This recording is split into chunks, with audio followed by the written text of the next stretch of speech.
Hi hello every one. ഇന്ന് നമ്മൾ ഉച്ചയ്ക്ക് ഇവിടെ തയ്യാറാക്കാൻ പോകുന്നത് തേങ്ങാപ്പാലൊഴിച്ച മീൻ കറിയാണ്. അങ്ങനെ നമ്മൾ മീനെടുത്തു, അതിൽ മഞ്ഞൾപ്പൊടി, മുളക് പൊടി, ഉപ്പ്, കറിവേപ്പില, പിന്നെ മുളക് രണ്ടായിട്ട് കീറിയത്, സവാള ഇതെല്ലാം ചേർത്ത് നന്നായിട്ട് മിക്സ് ചെയ്യാൻ പോവുകയാണ്. മമ്മി ഇതെല്ലാം നന്നായിട്ട് മിക്സ് ചെയ്യുന്നുണ്ട്. കൂടെ കിരിഞ്ചേട്ടായി നിൽപ്പുണ്ട്. കിരിഞ്ചേട്ട ജസ്റ്റ് വ്ളോഗാന്ന് പറഞ്ഞപ്പോൾ കൂടെ വന്ന് നിൽക്കുന്ന കേട്ടോ. അതിന് ഞങ്ങൾ കളിയാക്കുന്നൊക്കെ ഉണ്ട്. അങ്ങനെ എല്ലാം ചേർത്ത് നന്നായിട്ട് മിക്സ് ചെയ്തിട്ടുണ്ട്. അങ്ങനെ നമ്മളത് സെറ്റ് ചെയ്ത് വെച്ചു. ഇനി അടുത്ത് തേങ്ങ ചിരണ്ടാൻ പോവാണ്. അത് കിരിഞ്ചട്ടയാണ് നമ്മുടെ വീട്ടിലെ എക്സ്പേർട്ട്. അങ്ങനെ തേങ്ങ ചിരലാണ് നിങ്ങളിവിടെ കാണുന്നത്. പിന്നെ അതിൻ്റെ ഇടയിൽ ഞങ്ങളുടെ കുട്ടി കുട്ടി കുസൃതികളും. അങ്ങനെ നമ്മളതെല്ലാം സെറ്റ് ചെയ്തു.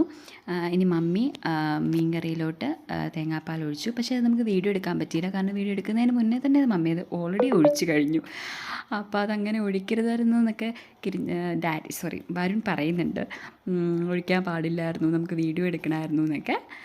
അപ്പോൾ അങ്ങനെയാണ്. അങ്ങനെ രണ്ടാം പാലം ഒന്നാം പാലൊക്കെ ഒഴിച്ച് മീൻകറി സെറ്റായിട്ട് വരുന്നുണ്ട്. പിന്നെ അതിലോട്ട് നമ്മൾ കടുക് പൊട്ടിച്ചിടാൻ പോവുകയാണ്. അതാണ് ലാസ്റ്റ് ഡെക്കറേഷൻ. അതുകൊണ്ട് കഴിഞ്ഞാൽ നമ്മുടെ മീൻകറി റെഡി. അങ്ങനെ അത് ഒഴിച്ചു സെറ്റ് ചെയ്തു. അങ്ങനെ നമ്മൾ ചോറുണ്ണാൻ പോവുകയാണ്. ഞാനിങ്ങനെ എല്ലാം ചേർത്ത് മീൻ വറുത്തതും മീൻ കറിയും തോരനും അച്ചാറും ഒക്കെ കൂടെ ചേർത്ത് കഴിക്കുക കേട്ടോ. എല്ലാം സൂപ്പറായിട്ടുണ്ടായിരുന്നു. അപ്പോൾ അത്രയേ ഉള്ളൂ.